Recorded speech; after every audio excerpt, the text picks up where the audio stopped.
listeners have joined us. So welcome to tonight's telephone town hall, and thank you for being here. A special thank you to all of our LIUNA members. And my name is Jeremy Hendricks, Assistant Business Manager of the Southwest Laborers District Council. And I will be hosting this evening, and we are very pleased to host tonight's town hall to discuss the Bipartisan Infrastructure Framework, or BIF. This bipartisan legislation passed the United States Senate by 69 votes, and now we need the U.S. Congress to take action to pass this bill to build back better and create millions of good jobs. We have several exciting speakers who will be giving their thoughts on this historic investment in both English and Spanish, so please sit back and listen to our program that will last about 30 minutes. Our special guest speakers include Cherokee Nation Principal Chief Chuck Hoskin Jr., OKC Mayor David Holt, Austin Mayor Steve Adler, Oklahoma State Rep. Jose Cruz, representing House District 89, and Harris County Commissioner Adrian Garcia, representing Precinct 2. But first, let's welcome LIUNA Local 1095 Business Manager Matt Gonzalez, who covers Central and Southwest Texas, to say a few opening remarks for our Spanish-speaking listeners. Matt, go ahead. Gracias por acompañarnos esta noche. Este llamado es para compartir información sobre el marco de la infraestructura bipartidista que inyectará billones de dólares en la reparación de carreteras, puentes, sistemas de agua y electricidad. La LIUNA está liderando la carga para tomar medidas y luchar por esta inversión histórica, porque creará millones de buenos empleos sindicales. Damos la bienvenida a los líderes estatales y locales, a los funcionarios electos y agradecemos al Consejo del Distrito de Trabajadores del Suroeste por reunir esto. Hemos invitado a algunos oradores bilingües que compartirán información en inglés y en español. Así que, por favor, quédase para escuchar a todos nuestros oradores. Thank you, Matt. And now I'd like to welcome our fearless leader and the man who made LIUNA the new face of organized labor in the Southwest, the business manager of the Southwest Laborers District Council, Mr. Reno Hammond, to welcome everyone to tonight's town hall. And before I hand it over to you, Reno, I just want to note that we have over 400 listeners already on the call tonight. So thanks, everyone, for joining us. And now, Reno, turning it over to you. Thank you, Jeremy. Thank you to our guest speakers, everyone in attendance, and most of all, thank you to the members of the Laborers International Union of North America. We have an impressive lineup of speakers, so I'll be brief. First, please know that LIUNA General President Terry O'Sullivan and Vice President and Midwest Regional Manager John Penn send their regards to everyone. The Southwest Laborers District Council represents thousands of laborers across 390,000 square miles in Arkansas, Oklahoma, and Texas. And we have 27,000 miles of highways and 3,800 bridges that are in poor condition, causing slower commute times, accidents, and costing drivers hundreds of dollars per year. Collectively, Arkansas, Oklahoma, and Texas stand to receive over $39 billion in water and transportation funds with the passage of this bill. This includes funding for clean and safe water for our communities and schools, eliminating the nation's lead service lines and pipes for drinking water. Additionally, this bill invests billions into modernizing public transit, passenger and freight rail, improved resiliency of our infrastructure, and support for communities recovering from disaster. Provides universal, reliable, high-speed, and affordable internet to every family in America and upgrades our power infrastructure. In short, our roads are a wreck, our water's not safe, our internet is not available or reliable in many areas, and our ability to react to national disasters is compromised. The bipartisan deal puts real investments into these areas, and there is no need to wait any longer to start these projects. Let's start rebuilding our infrastructure, put America and our members to work, and boost the economy in the process. It's a no-brainer, and Congress needs to pass this bill on its own and pass it now. We need everyone contacting their representatives in Congress. We've made it easy. You can go to LIUNA's website or www.liuna.org/BIF, enter your contact information, and send a prepared message asking them to quickly vote in favor of the bipartisan infrastructure framework. If you haven't already done so, please do so as soon as this meeting is over. The clock is running out, and Congress needs to hear from you before it's too late. Thank you again for joining us in getting the bipartisan infrastructure deal across the finish line in Congress. Thank you for those inspiring words, Reno, and for all you do for the laborers. As Reno said, the bipartisan infrastructure deal is all about creating opportunities for millions of Americans by making the largest infrastructure investment in a century, creating a generation of good-paying union jobs, and boosting economic growth. That's why business and labor agree it's the right thing to do for America. Now I would like to welcome a great ally of labor and a true visionary for his people, leading the way on expanding investments in healthcare, education, increased minimum wage, and expanded leave. Cherokee Nation Principal Chief Chuck Hoskin Jr. has proven himself a great friend to working people. Chief Hoskin, please give us your thoughts on this important bill, and thank you for being with us tonight. Well, thank you so much, and OCO from the Cherokee Nation. I appreciate LIUNA's leadership on this issue. This is a critical issue and a critical time for the country. This is an incredibly important legislation when you consider how much of a deficit we have in infrastructure in this country. Years, decades of neglect in terms of roads, bridges, water systems across the country. This is an investment that's going to pay off dividends for all of us for generations to come if the Congress does the right thing. But I can tell you as a tribal leader, if you consider the deficit we have in this country on infrastructure, you can look in Indian country, that is the tribal lands over which Indian nations that predated the United States still retain jurisdiction, still exercise sovereignty. If you look at those lands and you consider the historic neglect of the United States to Indian country, you can see that the infrastructure problem is even worse in so many parts of Indian country. That is why, as a tribal leader, I really am an advocate for this bill. Within this spending plan is $11 billion dedicated to tribes, and that's important because across Indian tribes, and this is particularly true in Oklahoma, which is the home of 39 federally recognized tribes, we are investing a great deal of our own dollars into infrastructure needs.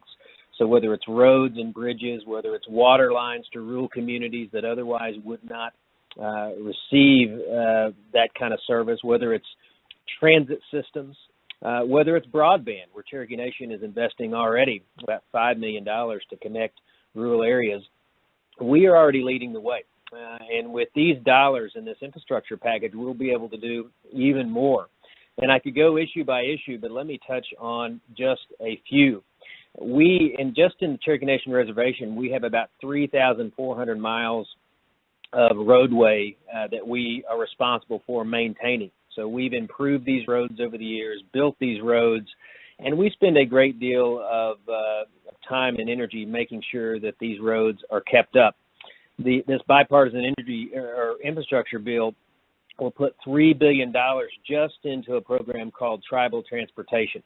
That means we'll have more dollars to put people to work fixing these roads, expanding these roads, adding more miles to these roads. And I can tell you, as a tribal leader, this is important because I'm talking about connecting rural communities to jobs, to health care. And for an Indian nation, when we're talking about keeping rural areas alive, that means we're keeping our lifeways alive. It means we're keeping our communities alive where our language is still spoken. And so for us, infrastructure, which may be abstract to a lot of Americans, is very real and personal when it comes to keeping communities alive if we're just talking about road programs. Of course, we're talking about so much more.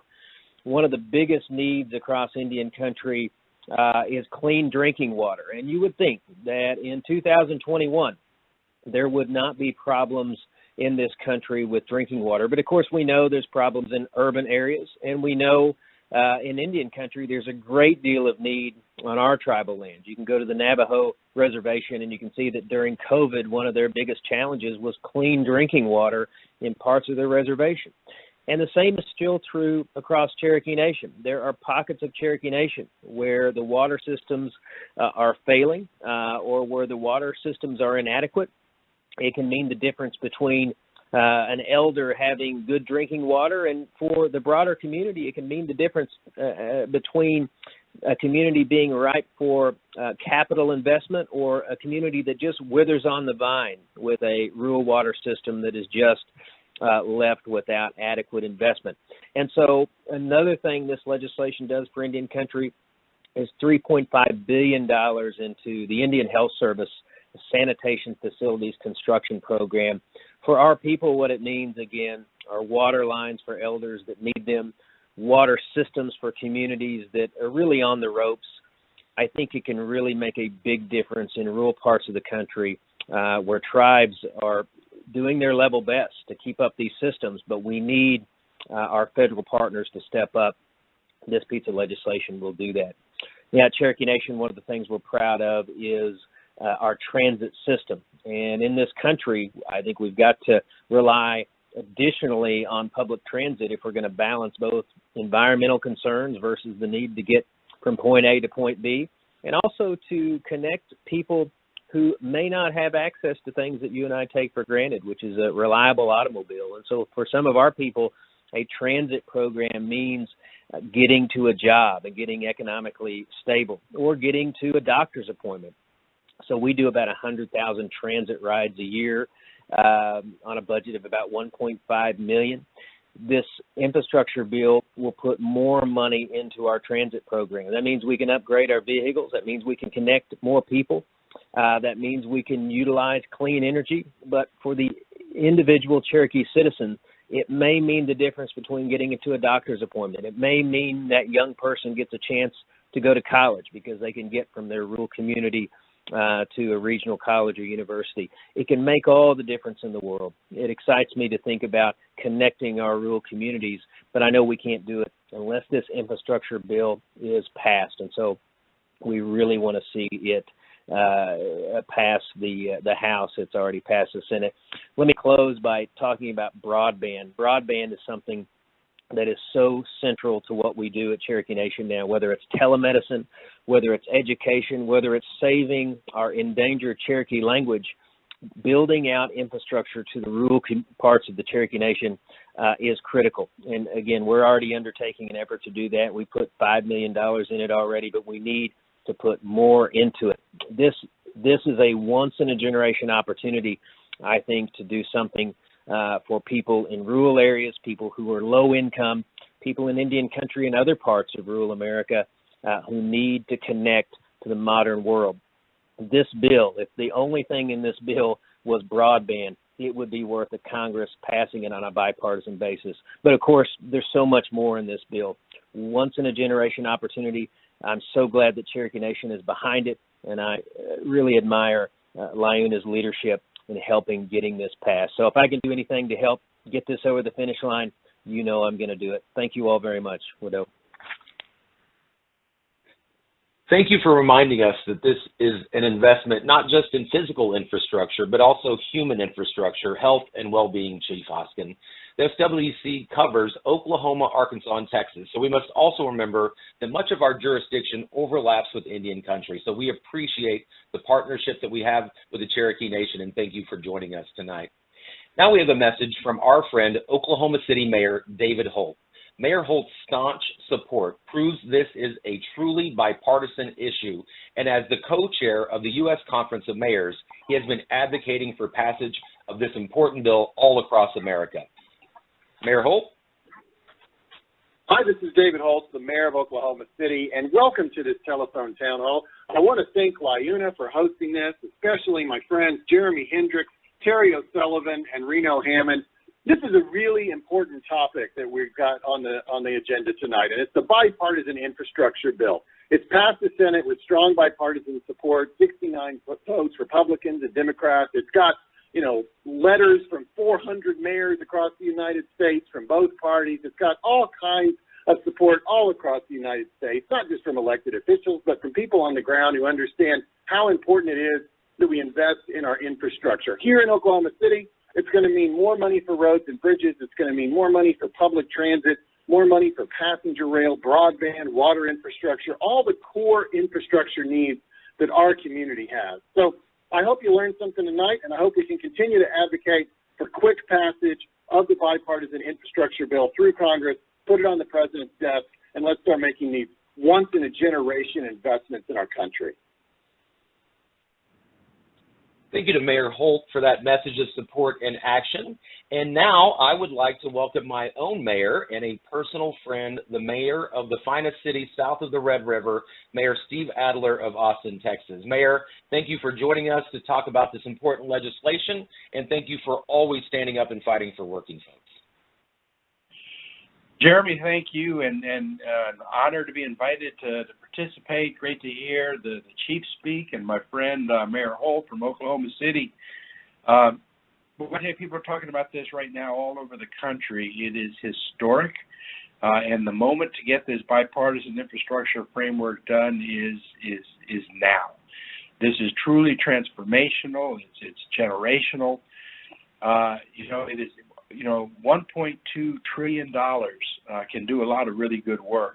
In Texas, there are almost 1,000 bridges and almost 20,000 miles of highways that are in poor condition, and this bill is going to address that. It's going to help modernize public transit in our state, and the people that take public transportation, they have an additional 80% of their time they spend commuting, and non-white households almost 3 times more likely to be taking public transportation. The bill does more than that. It is the largest investment in resilience, physical and natural systems in American history, and I tell you, we have all seen the impact that the changes in weather patterns from climate change are causing. The bill addressed that. In Texas, over the next 20 years, we have $45 billion in additional funding necessary just to provide Texas drinking water infrastructure, and this bill is going to speak to that issue. In Texas, if people have mentioned broadband, boy, I tell you, that's important down here, and we saw that during the pandemic as it goes on, making sure that children everywhere have equal opportunity, equal access, and you can't compete without broadband. And almost 14% of Texas households don't have an internet subscription. Over 40% just have one internet provider, and this bill will deal with that. This bill, this $1.2 trillion bipartisan infrastructure framework, is a critical step in implementing President Biden's Build Back Better vision, and it's one that's incredibly important to us. The timing could not be more important to Austin, Texas. Jeremy, you and the leadership of LIUNA helped our community pass last November in the middle of the pandemic with almost 60% of the vote. The community putting its shoulder behind an over $7 billion Project Connect, which is our creating a new public transit infrastructure in our city. By the way, Jeremy, again, thank you for that help. But we're going to need the federal government helping us with that, and this bill is going to make sure that project in Austin and similar projects across the country get done. So in conclusion, LIUNA, thank you for your leadership. Thanks to all the union members and allies that are involved in this. This project, this bill, all these projects, really, it's all about jobs. And I appreciate the work that you're doing to help get this passed. Everybody needs to get involved. Thank you, Mayor Adler, for those comments and for reminding us there are projects just like that in every city throughout America and in every city in our jurisdiction of Oklahoma, Arkansas, and Texas. And if there's one thing that combines us all, is our hatred of I-35. And just thinking about the money that goes into helping fix that is something that we should all support. So thank you again, Mayor. And now it's my pleasure to introduce a true OKC Southsider and a great friend to LIUNA Local 107, Oklahoma State Representative Jose Cruz. Representative Cruz, please give us your thoughts on this important infrastructure investment. And thank you for being here. Thank you, Jeremy, Reno, and LIUNA for your leadership. I'm really excited to be here on this call, and I just want to welcome everyone. I'll give a few remarks in English and then move on to Spanish. First of all, I really want to thank you again. I know that this just might feel like a regular phone call, but it's a very special day because this is a once-in-a-lifetime deal. This is legislation that decades from now people will remember, like the WPA. Just like Chief Hoskins and Mayor Holt, the business community here in Oklahoma City, like the Chamber, they support this, and here's why. Here in South Oklahoma City, we have lots of infrastructure needs, and I know that we're not alone. We're behind developed countries in terms of traditional infrastructure, and this is going to really help repair and rebuild our crumbling roads and bridges.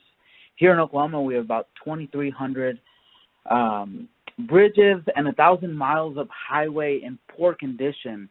In Oklahoma City here, we make memes about the face you make when you land in a pothole. It's that bad. On the doors, people tell me 25th Street has had potholes like that since 1975. While this plan has several big buckets, another one that I'm really excited about is the investment in reliable, high-speed internet. When COVID hit, we quickly realized who had the best and worst internet connections. Again, I've had constituents calling me, asking me to ask internet providers to offer their services here in my area, in the middle of the city. This framework will invest $65 billion to bring universal, reliable, high-speed, and affordable coverage to every family in South Oklahoma City. So please talk to everyone you know, call all of your elected officials, from your U.S. Senator to your local city council person. This framework package will change the way we live in a positive way. Bienvenidos y buenas tardes a todos. Gracias por acompañarnos. Soy el representante estatal José Cruz aquí en Oklahoma City y primeramente quiero agradecerles a todos por estar con nosotros. Esta llamada es acerca de una propuesta federal, un proyecto grandísimo que dejará un legado en nuestro país. Cambiará la manera en que vivimos. Me uno al alcalde de la ciudad de Oklahoma City y Austin y el jefe de la tribu de los Cherokee y muchos más pidiéndoles a ustedes que nos ayuden.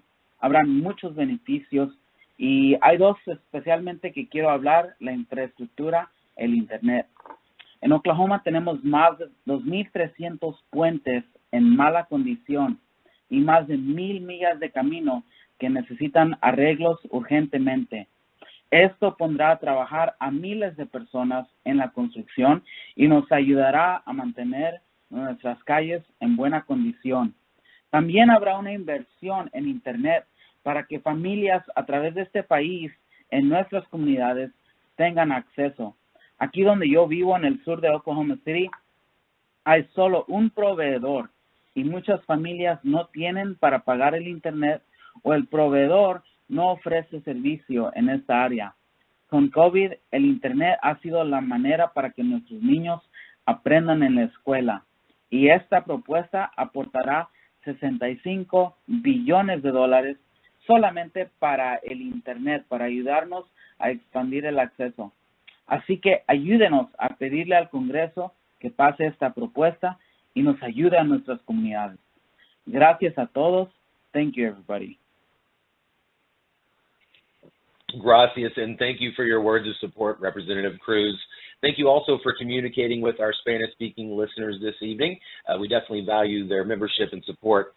We now have a message from Harris County Commissioner Adrian Garcia. Commissioner Garcia is a true advocate for workers and has been a great friend of Local 350 down in Houston, Texas. Hola, amigos. This is Harris County Commissioner Adrian Garcia. I stand with my brothers and sisters at the Laborers Union and all who represent our strong, hard-working families. It's time for Congress to pass the bipartisan infrastructure bill.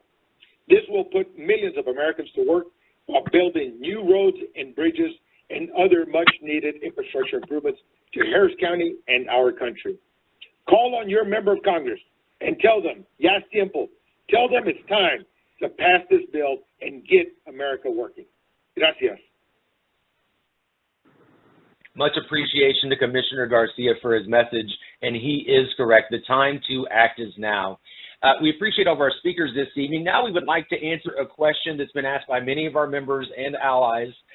As a member or supporter, what can I do to help ensure passage?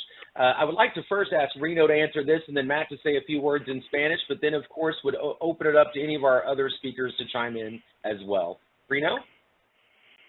Well, thank you, Jeremy, and that's a great question.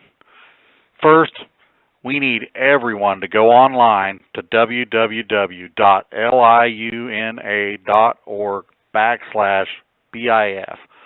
Or if you just go to the LIUNA website, for the Labor's International Union of North America website, you'll see the action tabs to take there. But again, it's www.liuna.org/BIF.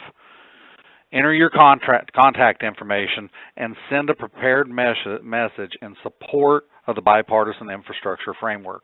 Secondly, tell everyone you know to do the same thing. It's that simple. And before I let Matt give a response to, I'd just like to thank everyone for participating today, and a special thanks to our guest speakers, Chief Hoskins, Mayor Holt, Mayor Adler, Representative Cruz, and Commissioner Garcia. You are true leaders and friends, and we appreciate your support on this once-in-a-lifetime opportunity to fix our infrastructure. I hope to see you all soon. And then lastly, I just want to thank Local 1095 Business Manager Matt Gonzalez for addressing our Spanish speakers today, and Jeremy Hendricks for making this event happen. Back to you, Jeremy. Esperamos que por favor se unan con LIUNA y nuestros aliados en visitar www.liuna.org/BIF para enviar una carta a su miembro del Congreso utilizando nuestro formulario fácil. Solo toma una par de minutos para hacer una gran diferencia. Otra vez es www.liuna.org/BIF. Thank you for that, Matt. And any of our other speakers have anything to add on what you can do to ensure passage?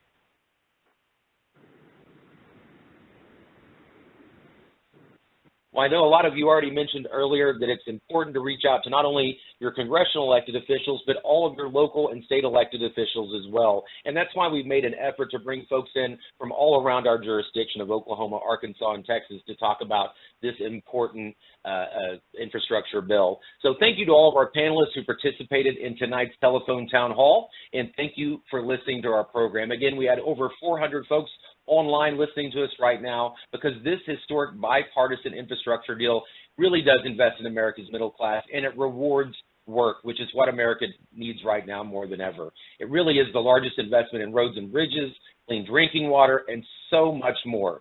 So again, will you please join us in going along with LIUNA and so many allies in visiting LIUNA, LIUNA.org/BIF, BIF, to send a letter to your member of Congress using our easy form. It only takes a couple of minutes to make a big difference. So please also stick around for a few moments after we say goodbye. You are welcome to leave a message for us if you want to get more involved or have additional ideas on how to help. You will hear prompts that allow you to leave that message for us in just a few moments if you are so inclined. And again, thank you so much for being a member of LIUNA and being a friend of LIUNA. And for most of all, thank you for joining the largest bipartisan coalition ever created to support passage of this historic investment. So thank you again, take care, and have a great evening.